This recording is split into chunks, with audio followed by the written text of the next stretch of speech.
Hello दोस्तों, स्वागत है आपका बायो वाइब्स एसपी में। हम क्लास 10th की मैथमेटिक्स सीरीज को कवर कर रहे हैं, जिसमें हमने 2 एक्सरसाइज कंप्लीट कर ली है, जिसके सारे एग्जाम्पल क्वेश्चंस, इसके अलावा जितने भी और प्रैक्टिस क्वेश्चंस होते हैं वो सारे कंप्लीट कर दिए हैं और सारे वीडियो अपलोड है। जाइए प्लेलिस्ट चेक कीजिए और उसमें जाकर सभी प्रश्नों को एक बार या सभी एक्सरसाइज को एक बार सभी अच्छी तरह पढ़ के आइए। आज हम तीसरी एक्सरसाइज पढ़ेंगे, जिसका नाम है दो चर वाले रैखिक समीकरण युग्म।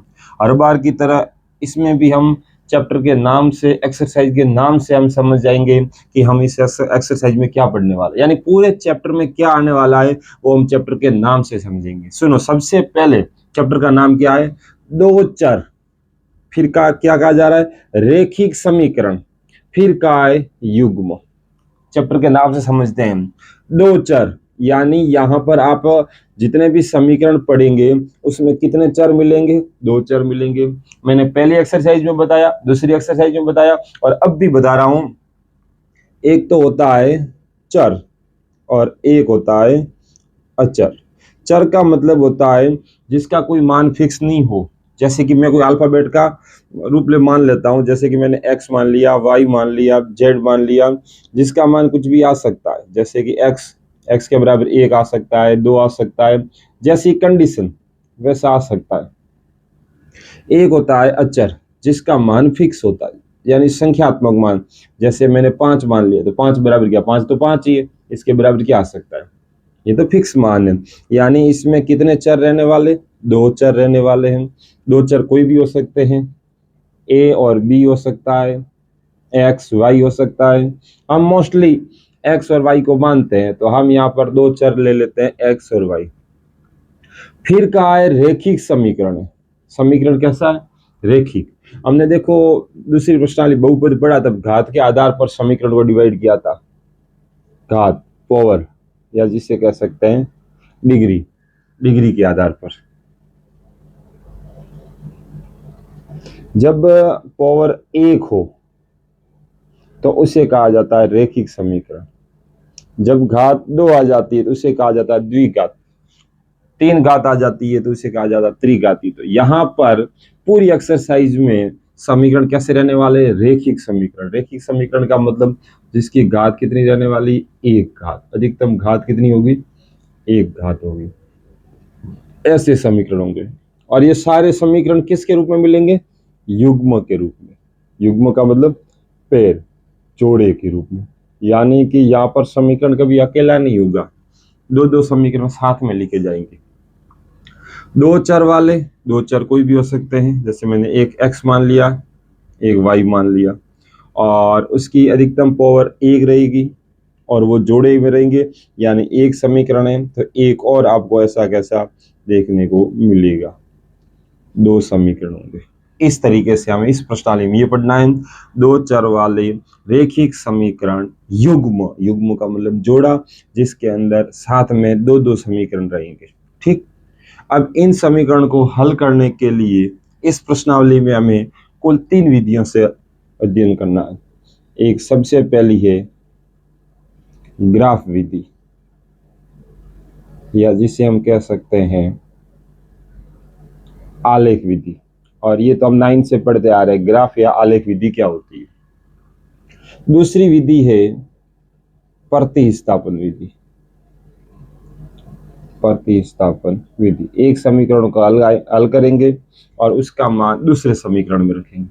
और तीसरी विधि है विलोपन विधि। विलोपन, एक मान को विलोपित कर देंगे। बस 3 विधियों द्वारा हमें इस प्रश्नावली को पढ़ना है। एक तो ग्राफ मेथड है, यानी ग्राफ बनाना, और ग्राफ्स मेथड द्वारा पढ़ना। एक है प्रतिस्थापन। प्रतिस्थापन का मतलब एक समीकरण को हल करना और उसका मान दूसरे में रखना, दूसरे को हल करना। और विलोपन के अंदर एक मान है वो पूरी तरह साइलेंट कर देना या फिर गायब कर देना और दूसरा मान निकालना और दूसरे मान से वापस पहले मान तक पहुंचना। ये 3 विधियां है। इसके अलावा इस प्रश्नावली के अंदर आपको जो दो चर वाले रैखिक समीकरण युग्म में 2 समीकरण मिलेंगे, उन 2 समीकरण का हल कैसा होगा, उस हल की प्रकृति जांच करनी है। तो प्रकृति जांच करने के लिए उस समीकरण का एक मानक या व्यापक रूप होता है। तो हम यहाँ पर उस समीकरण का मानक या व्यापक रूप पहले देखेंगे। देखो, दो चर वाले रैखिक समीकरण युग्म का व्यापक या फिर कह सकते हैं मानक रूप। जैसे दो चर होंगे, चर के साथ कोई भी गुणात्मक मान आएंगे, फिर उसका योग या घटाव करके उसको समीकरण के फॉर्म में लिखेंगे, और ऐसा हमने बहुपद में अच्छी तरह पढ़ा है।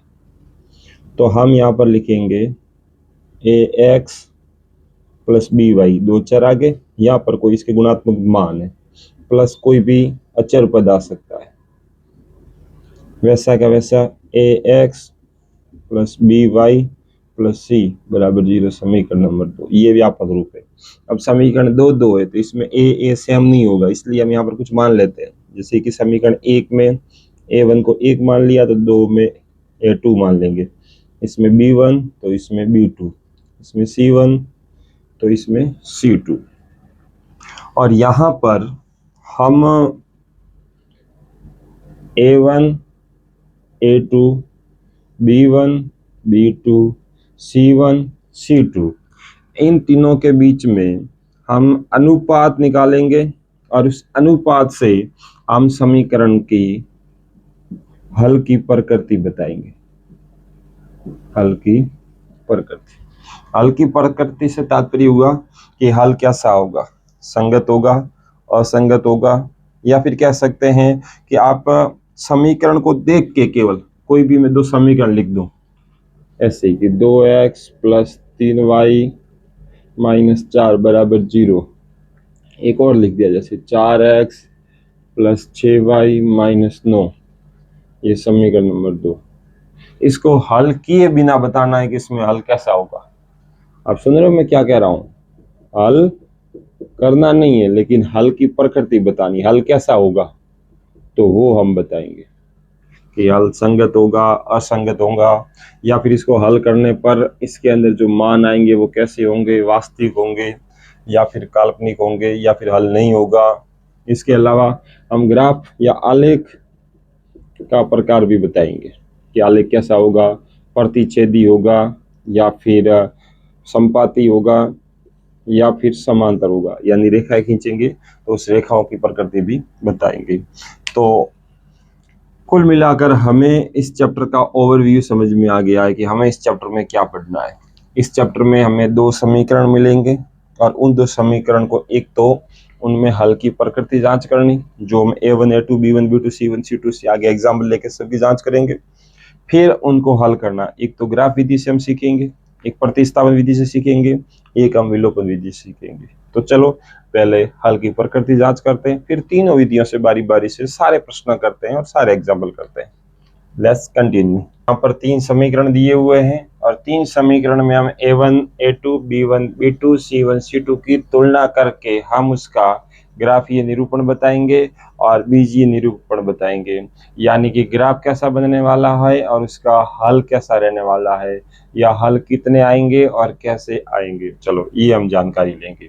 सबसे पहले आपको बताया था कि दो चर वाले रैखिक समीकरण युग्म का व्यापक रूप होता है a1x plus b1y plus c1 बराबर 0, a2x plus b2y plus c2 बराबर 0। समीकरण नंबर 1, समीकरण नंबर 2, ये व्यापक रूप है। x के गुणा में a1 या a, y के गुणा में b, और तीसरा ये अचर पद। वैसे ये दूसरे समीकरण, यानी a1 b1 c1 a2 b2 c2 क्या है, अब हमें समझ में आ गया। सबसे पहले हम a1 लिखेंगे, x का गुणांक 1 बटे यहाँ पर x का गुणांक 3, a1 बटे a2, y का गुणांक b1 माइनस 2 बटे माइनस के 4, और इसमें तीसरा अचर पद है नहीं, तो हम 0 लिख सकते हैं, बटे माइनस के 20, ये हमने लिख दिया।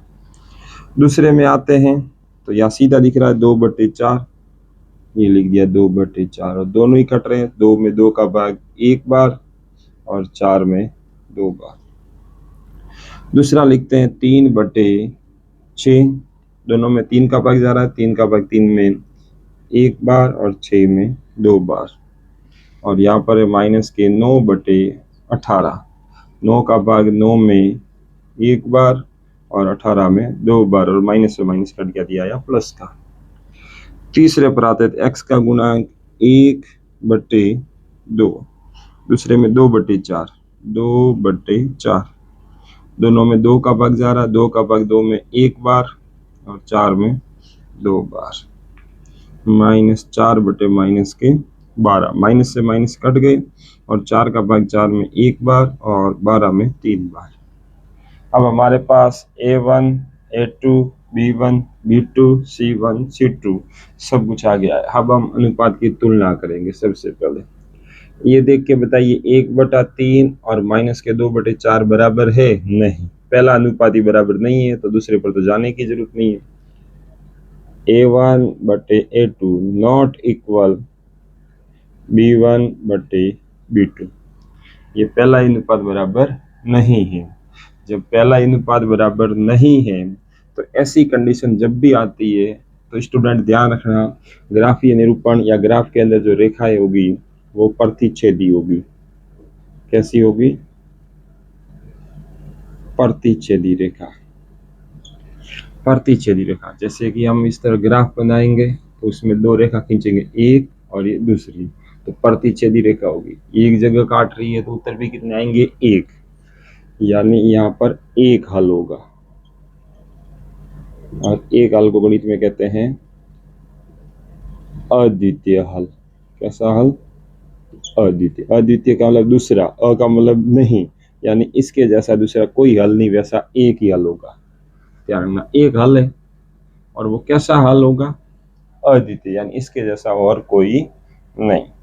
दूसरी कंडीशन देखो, 1/4, एक माफी चाहता हूँ, 1/2, 1/2, 1/2, तीनों कंडीशन बराबर है। A1/A2 बराबर B1/B2 बराबर C1/C2, तीनों कंडीशन बराबर है। जब तीनों कंडीशन बराबर हो तो उस टाइम जैसे कि एक ये रेखा खींची है तो दूसरी रेखा भी जस्ट इसके ऊपर बराबर, क्योंकि तीनों अनुपात बराबर है। तो इस टाइम रेखा कैसी होगी? समपाती, यानी कि रेखा पर रेखा, समपाती रेखा। और जब समपाती रेखा होगी तो यहाँ पर तो हर जगह टच कर रही है, हर जगह स्पर्श कर रही, हल ही हल है, तो इसे कहा जाता है अनेक हल।